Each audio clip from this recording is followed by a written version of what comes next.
May sakit po ang aking Junakis. First time po namin mag-vlog. Ayan po. Ayan po yung mga pagkain na hindi naubos. Ayan po, syempre, Coco Life. Ganyan lang po ang mga kaganapan sa aming munting bahay. Yan. Malapit na po siya gumaling. Mag-vlog na po kami para po magkapera po kami. Okay? Okay. Pagaling ka na? Galing na. Inom na po siya ng gamot.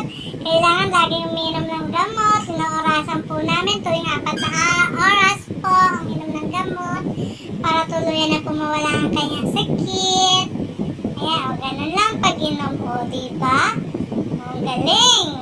Tingin na. Oh, galing. Oh, nakainom na. Tablet po ang kanyang ininom. Kaya mami, gusto niya din po ng tablet. Okay? Ah,